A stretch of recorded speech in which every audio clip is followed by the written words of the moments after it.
Alex Newman. He's going to talk about the communist Cuba reset and implications for America. Alex is an international journalist, educator, author, and consultant. In addition to serving as president of the small media and information consulting firm Liberty Sentinel Media, Inc., he writes for a wide array of publications in the U.S. and abroad. He currently serves as a foreign correspondent for the New American magazine, a contributor to WND, Bear Witness Central, newspapers and magazines, and has written 2 books, including a major expose of the plot to dumb down America. That's including Common Core, American children, using government schools. He speaks multiple languages fluently, and he has been all over the world writing stuff.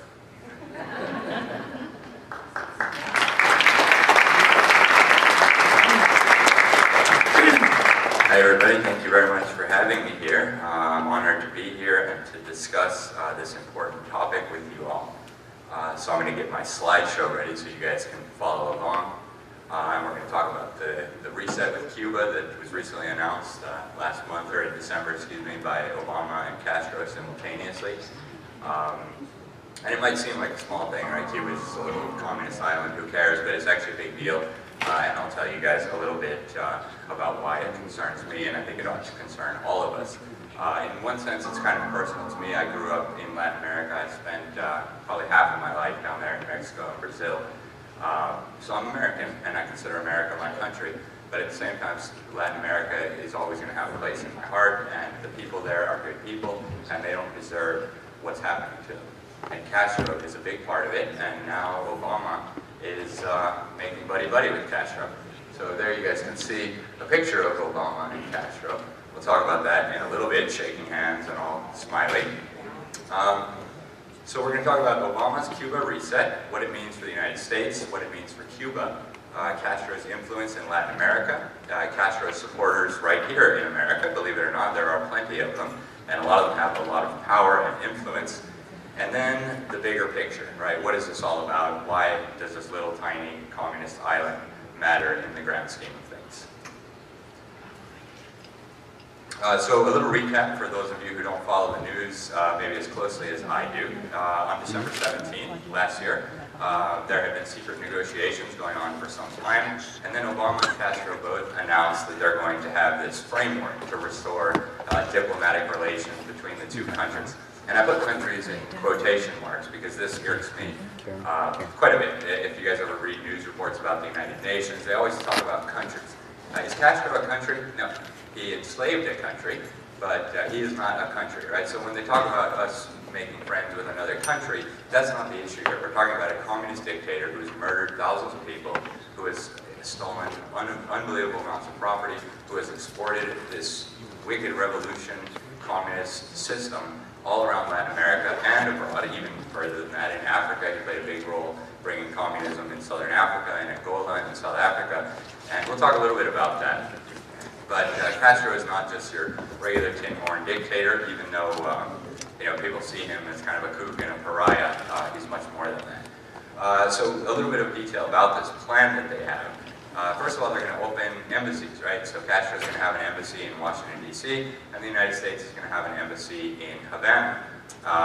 We broke off relations in 1961, and we'll talk a little bit about why that happened in a moment. And then here's another good one. Obama has ordered the State Department to review Castro's status as a state sponsor of terrorism. Anybody who thinks Castro is no longer a state sponsor of terrorism just needs to look at the facts. He's harboring terrorists, cop killers from the United States who have led to Cuba. He continues to support terrorist movements across Latin America, and that's not going to stop. And he's made clear that he's not going to make any changes, and we'll talk about that in just a minute. Other parts of the plan, we're going to take steps to increase travel, trade, information flows, and the amount of money that can go to Cuba. And when I say Cuba, I really mean Castro. So, Obama framed this as something to benefit the Cuban people and the American people. It's not going to benefit the Cuban people, and certainly not the American people, and we'll talk about why in just a moment. He's also going to be pushing Congress to totally end the embargo. So the embargo that the United States has on Cuba, that's within Congress's prerogative. In Article 1, Section 8, Congress has the power to regulate trade with foreign nations. So that's a constitutional exercise of their power to block trade with Cuba. And Obama wants to undo that. So he's taken steps to undo parts of it, but he says he's not a dictator, he can't do everything, and sometimes we wonder. But he is going to press Congress to formally end the embargo, assuming a couple of things happen. And so this is not the first step he's taken to restore relations with the Castro regime. In 2009, he eased some of the travel restrictions, and he promised to review the status of Cuba. In 2007 and 2008, for those who were paying attention, what do they say about politicians? How do you know that they're lying while their lips are moving?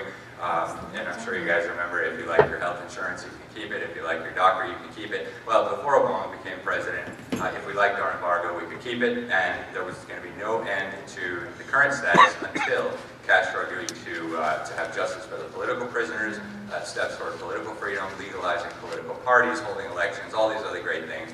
That's what he told us, right? He told us a lot of things and didn't deliver, and this is just one more example of that. Let's see. So a little bit more on the deal. So what did we get out of this deal, and what did Castro get out of this deal? Well, first of all, Obama has released the last 3 of the Cuban 5 spies. Not a lot of people know that these spies were not just spies, they also participated in conspiracy to murder, and as a direct result of their activities, U.S. citizens were murdered, shot down by Castro's regime. Brothers to the Rescue was an organization based in Miami of Cubans. What they would do is help Cubans who are trying to escape from Cuba on the rafts to get to Florida, or at least to be safe so that they wouldn't die, and they were dropping leaflets over Cuba to try to help them out and get a little information. I don't know how much you guys know about Castro, but his dictatorship is very brutal. There's no access to outside information. There's no internet for the people, nothing like that. People just read the party newspaper, the Granma. And so, one of the big objectives of people who want to liberate Cuba is to get information into there. Because without information, people don't know what's going on in the outside world, just what the regime tells them. So because of these Cuban 5 spies, some very good Americans were murdered as a direct result of their activity. So now Obama's let them go. In exchange for what? What did we get out of this? Castro released Alan Gross. Alan Gross was an American who was in Cuba trying to bring internet to the Cuban people. So we give up spies convicted of espionage and conspiracy to murder whose activities resulted in the deaths of Americans. And in exchange, Castro releases a guy who was just trying to bring some information to the people of Cuba and an unnamed U.S. intelligence asset that we don't really know anything about other than unnamed intelligence asset. Castro also said he was going to be releasing 53 political prisoners. He's got many, many more political prisoners in jail, but Obama apparently drew up some kind of list of people that he wanted released. A number of sources have reported, first of all, that he did not release any 53 political prisoners, and some of them have already been rearrested. So Castro got everything he wanted, and political prisoners are still sitting in the gulags. A few might be out, we don't know. It's hard to get information from Cuba, obviously. So the communist-dominated South African government and the Pope, who is not a big fan of free markets, both contributed to the negotiations between Obama and Castro. Supposedly some of them were held in Canada. And in the announcement that Obama made about these reset to the relations, he actually promoted Castro's lies, and they're very easy to debunk. He said, just one quote from Obama's press release on whitehouse.gov, "We know from hard-learned experience that it's better to encourage and support reform than to impose policies that will render a country a failed state." Is there anybody in this audience who believes that our embargo rendered Cuba a failed state? Yeah, okay, good, because it did not. Communist tyranny rendered Cuba a failed state. And it is a failed state in every sense of the word. Cubans are extremely poor, extremely oppressed. They have no freedom of speech. The average income is about $10 a month.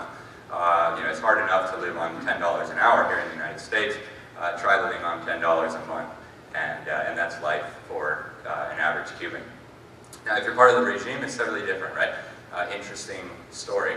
A good friend of mine, whose uncle sells yachts, and he had a picture of his uncle with Mr. Fidel Castro, and I guess this was taken 10, 20, 30 years ago, I don't know. And it turns out that my friend's uncle had sold Fidel Castro this wonderful yacht. So yachts for the Castros and poverty for everybody else.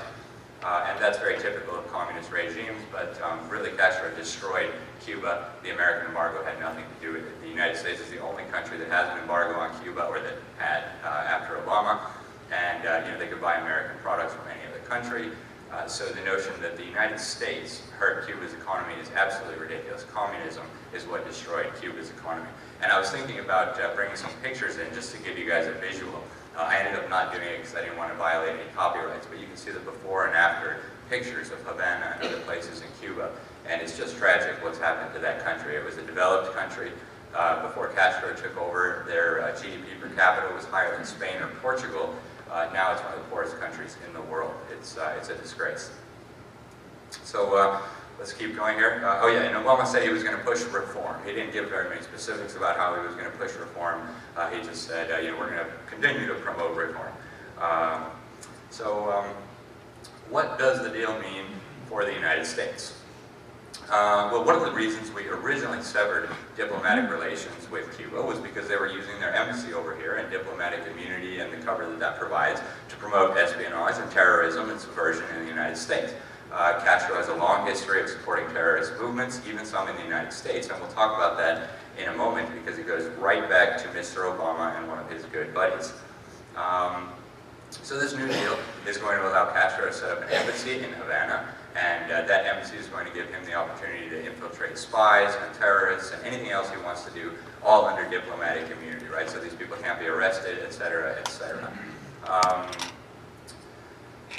So the DGI, the Cuban Intelligence Agency, is going to continue its efforts, and now it's going to have an even bigger opportunity to promote this kind of subversion and terrorism and propaganda and recruiting here in the United States. And we know that he's still doing it. Fox News last year had a very good article about how the Castro regime and the DGI were recruiting American academics. I probably don't need to tell you guys that a big percentage of our university faculties are made up of leftists, extreme leftists, and just outright communists. So naturally, Castro feels that's a good area for recruiting. And apparently he's been relatively successful. We'll talk about that a little bit more in a moment. So what else do we get out of it? Well, we have our president recognizing a brutal dictatorship as a legitimate government.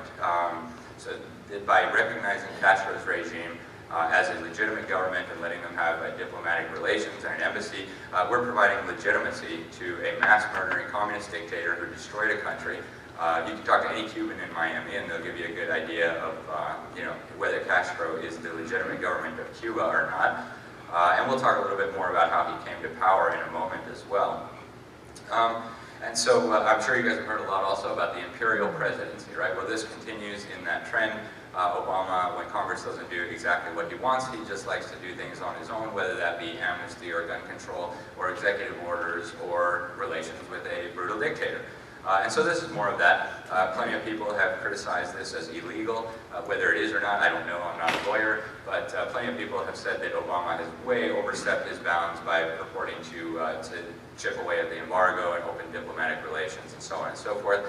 There is a law on the books, the Helms-Burton embargo, and that puts it in statutory law that the United States has to have an embargo on Cuba. And the president does have some leeway here, whether he's crossed over it or not, I don't know, but plenty of well-informed people think so. Another thing that the United States gets is we get to look weak and silly on the world stage. Castro gets to cheer about the victory of his revolution, and the imperialists are even recognizing us now. We get to look like fools, and Castro gets to look like some great revolutionary wise man hero. So Obama gave lots of concessions. Castro made lots of demands. Castro had his demands satisfied. We end up looking like fools. And don't think that other dictators are not going to take note of this and say, oh, so that's how you get recognition from the United States. You support terrorist groups in their country and make fun of them and do whatever you feel like to your people, and then Obama will come and give away the store. So there's going to be no compensation for the victims of the expropriation. When Castro took over, he seized businesses, land, farms, homes, everything.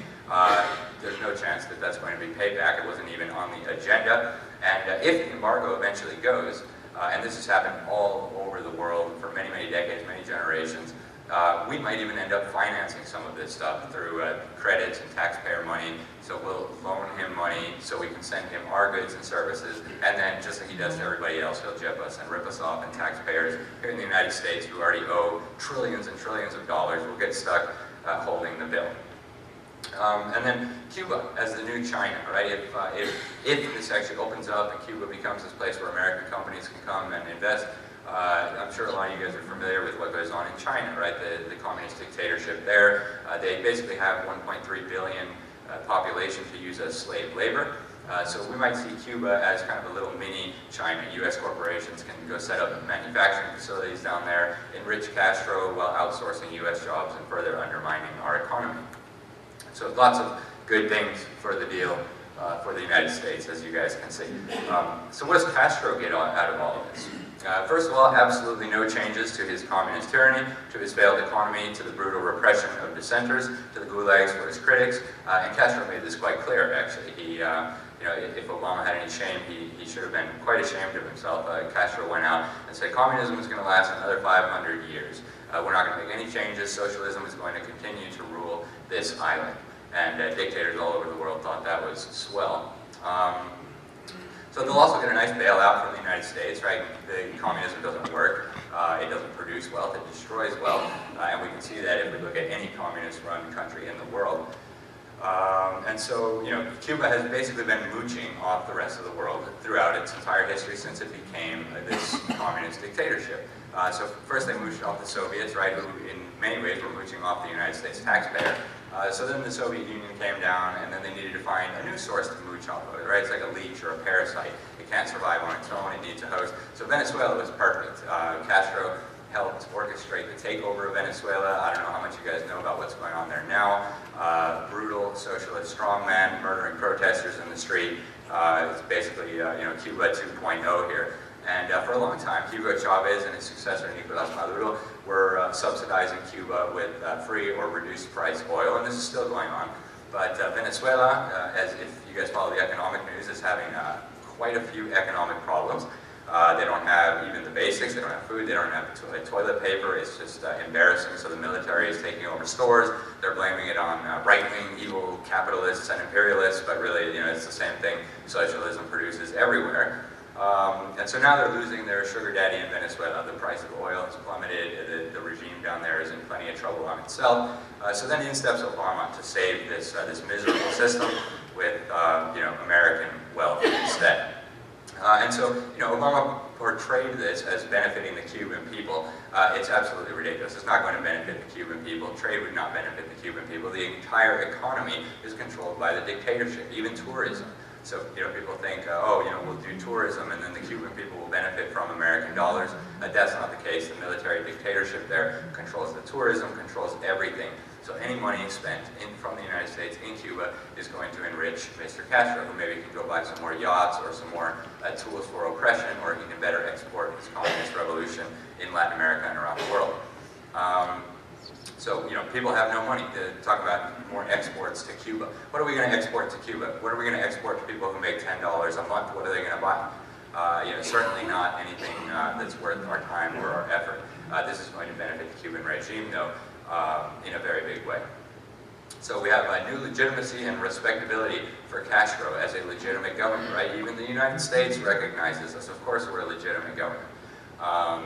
So Obama has also increased the allowable remittances that are going to be able to go from the United States to Cuba. And of course, Castro taxes those remittances, right? So Obama is going to quadruple the limit on how much American money can go to Cuba. Castro is going to take a nice portion of that off the top. So lots more money to prop up his regime, to prop up his terrorism, to prop up his tyranny. And then here's something that's, it just breaks my heart. Cubans may end up becoming totally trapped on the island. Right now, they still have the opportunity to escape if they're good. It's hard. Castro has murdered many people trying to escape, women and children. He shot down their boats and killed them. But at least they know, if we need to, we can get on a raft, we can go to Florida. Now there's talk of that changing. Well, that's one of Castro's many demands. He doesn't want any more of his victims, any more of his slaves fleeing to the United States. And so Obama and him are supposedly working on immigration policy. Right now, the way it stands, Cubans who make it to the United States can claim asylum and can stay here, assuming they're not spies for Castro and so on. And if Obama and Castro get their way, that might change. And actually, Obama has already been sending extra Coast Guard ships down to South Florida to pick up these refugees and send them back home. I should also mention, there's been a lot of talk lately about Cuba reforming its economy, and oh, he's freed up 2% of the economy to the private sector. And that's nonsense. We've seen this before. Lenin actually did the same thing. Communism didn't work in the Soviet Union, just like it doesn't work anywhere. And so Lenin said, okay, well, let's have this new economic policy. This lasted from 1921 to 1928, and they pretended to be opening up and allowing foreign investment. What they really wanted was Western capital, Western technology, Western tax credits, Western information. So they did this sham, and they pretended like they were opening up to business and so on. And then in 1928, they cut it all off. They nationalized everything, executed anybody who wouldn't cooperate. And that's what communists do. They lie, they cheat, they steal, they can't be trusted. Castro is not opening up anything of his economy. If he does open up even slightly, it's only to maintain his own survival. Certainly not because he realizes the error of his ways. So that's what the deal means for Cuba. Let's talk about Castro in Latin America. I mentioned earlier, people have the impression of Castro as this kind of isolated tin horn dictator that everybody laughs at. And in the United States, maybe that's how he's viewed. But around the world, it's actually very different. I don't know how many of you guys know when Nelson Mandela got out of prison, who was the first person he visited? It was Mr. Fidel Castro. He's a very popular man with other governments around the world, and we'll talk about that a little bit. He's especially popular in Latin America, and there's a good reason for that. He's been exporting revolution. He's been deeply involved in spreading socialism and communism across the continent, and I think very few people are aware that the great majority of Latin America today is under the control of a group that was founded by Fidel Castro and some of his communist buddies. We'll talk about that. It's the Foro de Sao Paulo, is how you say it in Portuguese and English. It means the Sao Paulo Forum.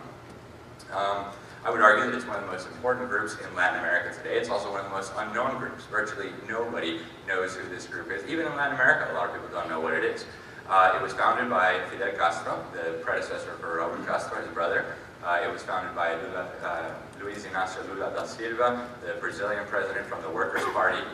His party is still in power. He no longer is. The FARC, which is the Fuerzas Armadas Revolucionarias de Colombia. It's the Revolutionary Armed Forces of Colombia. This is a communist terrorist group that imports cocaine to the United States, murders people, kidnaps people, and has been trying to overthrow the Colombian government and impose communist tyranny in Colombia for a very long time.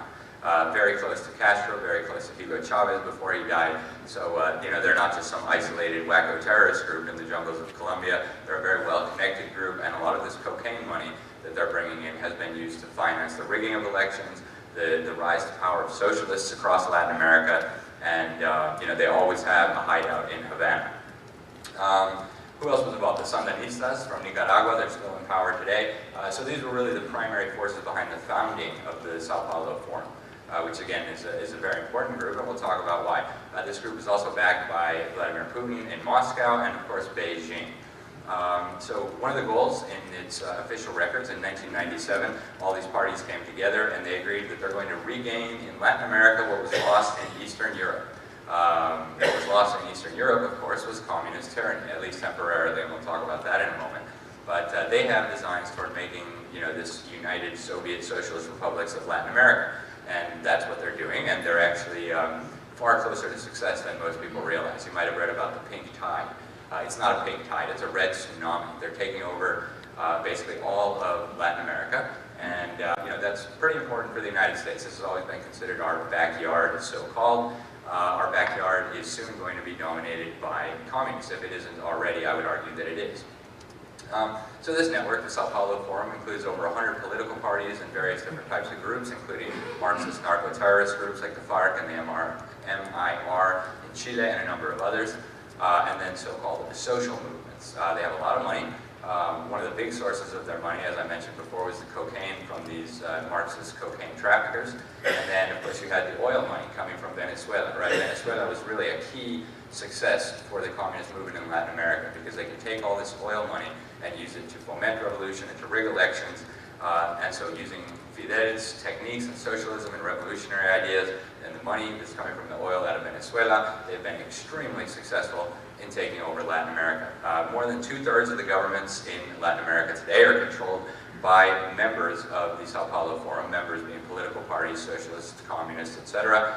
A brief roundup, I could talk for a week about each one of these, but a brief roundup. In Bolivia we have Morales, who is a self-described socialist, a good friend of Hugo Chavez before he died, and a big believer in what Chavez always called 21st century socialism, as if this was some sort of new and improved socialism. It's not. It's the same old socialism. We have in Ecuador, we have Rafael Correa, another socialist, proud proponent of this 21st century socialism nonsense. Again, same old socialism. In Chile, which for ages has been a stronghold of liberty in Latin America, they had a very liberty-minded constitution. This most recent presidential election, they actually elected a socialist party, but an actual communist. This woman defected to East Germany. As people were trying to flee from the Soviet Union, they had to build the anti-fascist wall to keep the fascists out, really to keep the slaves in. And the current president of Chile fled to East Germany, so that should give you an idea of her mindset. Of course, the Communist Party of Cuba is a member of the FSP. Dominica is run by FSP party, the Dominican Republic. El Salvador, actually the guy who's won the election in El Salvador is a Marxist mass murderer. He participated in Castro and Soviet-backed revolutions, executed or ordered the executions of thousands of people in an effort to overthrow the government. And Obama thinks these people are just great. Him and all of his buddies have been promoting this new Salvadorian government as if it was some kind of wonderful thing. They've been sending high-ranking officials down there. Our Defense Department is collaborating with them on all kinds of different projects. And this is all being done openly. There's no secret here. There's nothing in closed, shadowy rooms. This is all being done out in the open. Nicaragua, Peru, Brazil, of course, is really a key player in this Latin American takeover for socialism. We have Uruguay, Venezuela, obviously, and then Argentina's Kirchner, another socialist. Her party is not technically a member of the FSP, but it's very closely aligned to them, and obviously these are all ideological comrades. The U.S. government knows all about all of this, and this was confirmed recently, I think a year or two ago in the Miami Herald. There was an interview with a former American ambassador who had served in Latin America, and he said the U.S. government knows all about the Sao Paulo Forum. We know everything about it. That's why we were spying on the president of Brazil, Dilma Rousseff, the former communist terrorist who helped kidnap an American ambassador. And so the U.S. government knows about all this, but instead of at least talking about it and saying, hey, maybe communist terrorists should not be taking over our quote-unquote backyard, instead they keep quiet about it and they send our tax dollars down there. So many of these governments receive our tax dollars. The Export-Import Bank sent $1 billion of our dollars down to Petrobras, which is a state-owned Brazilian oil giant. So ask yourselves, why is the U.S. government sending billions of our tax dollars to communist revolutionaries with designs to taking over the continent and rebuilding in Latin America what was lost in Eastern Europe? That would seem to be a very counterproductive policy, to put it mildly. And I think this will help explain some of the Castro and the U.S. establishment. So, the popular narrative, the popular mindset about all this is that Castro has always been an enemy of the United States, and, we've always been at odds with each other, and so on. That's not necessarily the case. Maybe the American people are disgusted by him, quite rightly, and certainly many members of Congress, quite rightly, are disgusted with this kind of behavior. But Castro also has a lot of influential friends here in the United States and around the world, and he has since long before taken power, and they're not only in Moscow. I want to give you guys a few examples, just kind of as a representative sample here. Maybe you guys know about the Council on Foreign Relations. I'm not going to get too much into it. It's a very, very influential organization here in the United States. They believe essentially in world government, huge government, and basically every administration, whether Republican or Democrat, has packed their cabinets with CFR members. Dick Cheney was a director. Hillary Clinton recently gave a speech before them when she was Secretary of State, and she said, oh, how great that you guys are opening a branch in Washington, D.C. Now we don't have to go as far to get our orders and to know how we should be thinking and what we should be doing. So that should give you an idea about the influence of this organization. It's a very powerful organization. They have a Latin American Studies Director. It's actually I think, David and Nelson Rockefeller Latin American Studies Director. Her name is Julia Swig. And first of all, she's been a friend of Castro for more than 20 years. She wrote a book in which she praised a number of Cuban terrorists, some of whom were busted in New York by the FBI in 1962, trying to blow up a shopping mall and murder thousands of Americans. So if I was writing a book, I would not be thanking those kinds of people, but Julia Swig at the Council on Foreign Relations thought that would be a good idea. And I could go through this forever. Her links to the Castro regime are well established, but I'll give you this one last nugget. Lieutenant Colonel Chris Simmons of the Defense Intelligence Agency, he was in charge of Cuban espionage, counter-espionage, figuring out what they were up to here in the United States. He identified Swig as an agent of influence for Castro here in the United States. And this is a long-term policy, right? Council on Foreign Relations has been crucial to a lot of things that happen in the world, and one of those things is Castro's rise to power. CFR member Herbert Matthews, he was a New York Times reporter when Castro was a young revolutionary, and he told all of America that Castro was an anti-communist freedom fighter, and like the founding fathers, just fighting for the liberty of his country, and he was going to have elections and all these great things. Was he an idiot? I don't think so. You can make your own decision. But U.S. State Department, a stronghold of the Council on Foreign Relations, as Hillary Clinton indicated when she said that they were going to tell her how to think about things and what they should be doing.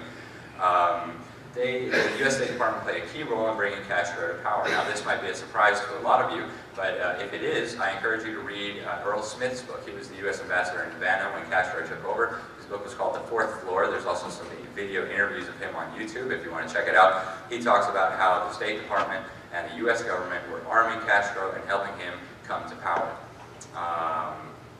Obviously, not everyone was deceived. Robert Welch, a very smart man, founder of the John Birch Society, later he identified Castro clearly as a communist. And then after Castro finally announced to the world that he was a communist, Eisenhower said, oh goodness, it would have taken a genius of prophecy to realize Castro was a communist. I know it would not have, it was plain to see for anybody who cared to look, and they're not idiots. So some other Castro friends in the United States, the U.S. Chamber of Commerce, they're all about ending the embargo and opening up trade with Cuba so that they can outsource American jobs into a communist dictatorship where they can use slave labor and enrich the Castro regime.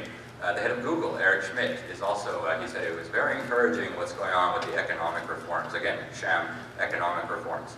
And the Castro regime is also very popular at the United Nations. And maybe that's not a surprise. I call the United Nations a dictator's club because it is a dictator's club. But Castro is very popular there. They had, for 23 years in a row, they voted to condemn the United States for having an embargo on Cuba. Last year, they voted 188-2 to condemn the United States for having an embargo on Cuba. The two, by the way, who voted against were the United States and Israel. And so now Castro's regime also leads the decision-making committee for the World Health Organization. Those wonderful people that are supposedly fighting Ebola that Obama is sending a bunch of money and supplies to. I wonder how I'm doing on time. So Castro and Obama, now here's where it gets really interesting. I mentioned before that Castro had been supporting terrorist groups in the United States for a very long time. Two of those terrorist groups were the Weather Underground and the FALN. The FALN was a communist Puerto Rican liberation movement. They always call themselves liberation movements, right? But they're nothing about liberation. So anyways, Castro and the DGI, the intelligence agency, were supporting these two terrorist groups. If Weather Underground sounds familiar, it should. It was a very prominent terrorist group. It was founded by Bill Ayers and his wife Bernadine Dorn and some other communist terrorists. They bombed the U.S. Capitol, they bombed the U.S. State Department, they bombed the Pentagon, they killed the police, and they had big plans to overthrow the United States and put us all under communist tyranny. According to FBI agent Larry Grathwohl, who infiltrated the Weathermen, after they finished overthrowing the United States government, they planned to bring in China, North Korea, Vietnam, and the Soviet Union to occupy parts of the United States. And here's where it gets really wild. One of their top priorities after they had overthrown the United States was to guard against counter-revolution, right? Communists are always worried about counter-revolution because who wants to live under communist tyranny?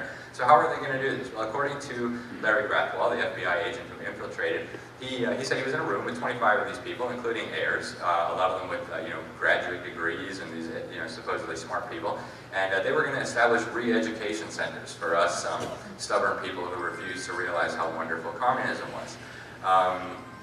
And so Grathwohl asked them, what about those people who you can't re-educate, right? There's going to be definitely some of us who cannot be re-educated to love our communist overlords. So what do you do with those people? And here's a quote from Larry Grathwell. You can find this video on YouTube. It's very interesting. He says, well, they would have to be eliminated. They estimated that they would have to eliminate 25 million people. And when I say eliminate, I mean kill.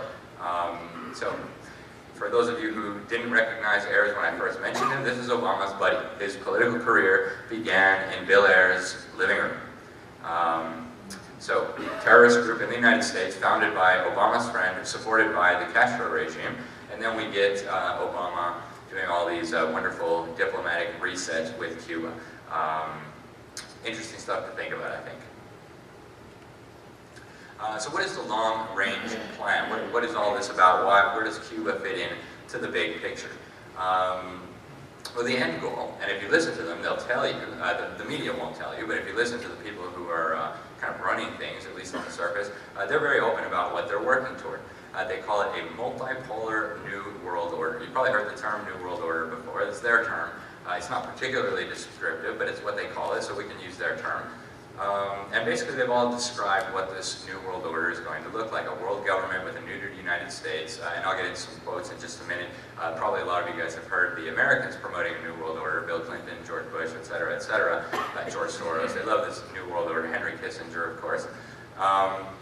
But I want to look at what some of these third world dictatorships are saying about their new multipolar world order.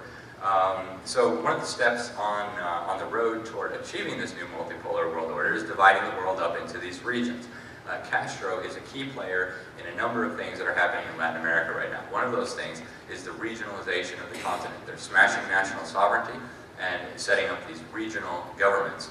Very similar to the European Union, actually, or the African Union, or any of these unions that you look at. Putin has his own going, the Eurasian Economic Union, which is eventually going to become the Eurasian Union. So they're dividing the world up into these really arbitrary regions, right? If you're on the same continent, we'll put you under the same regional government, regardless of what you think. And Castro has been a key player in all of this. There's lots of these regional regimes that are being built that I could talk about. I'll mention a few. UNASUR, depending on Spanish or Portuguese, it's the Union of South American States. So it's basically like an EU type structure. They're building a South American parliament, a South American currency, and a South American government. They're integrating their militaries. So if that sounds suspiciously like the Soviet Union, remember what we talked about earlier with their self-declared goal of this Sao Paulo Forum. They have CELAC, the Caribbean, I can't remember what it stands for anymore, and it's in Spanish. But it's another one of these regional groupings that includes every government in the hemisphere except the United States and Canada. Castro got to be the president not that long ago, so good fun. And then you have ALBA, which is the most extreme of these. And the communists are quite good at deception. There really isn't a big difference ideologically between, say, the regime ruling Brazil right now and the Castro regime. But on the surface of things, at least, you have the radical ones, right? That's Castro and the Chavez regime, now the Maduro regime in Venezuela, Nicaragua, and these. And so they created this thing called ALBA, the Alliance of our Bolivarian something. Then you have Mercosur. And of course you have the BRICS, right? Brazil, Russia, India, China, and South Africa. Excuse me. And so these are all tools that are being used to guide the world toward this thing that they openly tell us in their declarations, in their public statements, is called this multipolar new world order. So again, Castro is a key agent of this in the Americas, but worldwide the same thing is actually going on. You have, in Africa you have the African Union, again in Europe you have the European Union, and the whole world is being divided up into things. And if you don't think it's going to happen in North America, well, they have big plans for that as well. We have the official document, so we don't even need to speculate. In 2006, the U.S. Embassy was working on a plan with the Canadian government to build this thing in the North American Union, where they were going to abolish our borders, and they were plotting ways to get around our Constitution. They were even talking about a North American currency. The architect of that, he died recently, Robert Pastor, but I don't think for a minute that they've given up. They certainly haven't. They've adjusted their rhetoric a little bit. Now it's a North American community and a North American passport and all these nice sounding things, but it's all the same, right? So again, Putin and Beijing are both very close to Castro. We'll talk about that on the next slide. And they're helping lead the way toward this new multipolar world order. Again, we have the United Nations, which is a key element of all that, right? Each of these regional governments will be under the United Nations in this multipolar world order.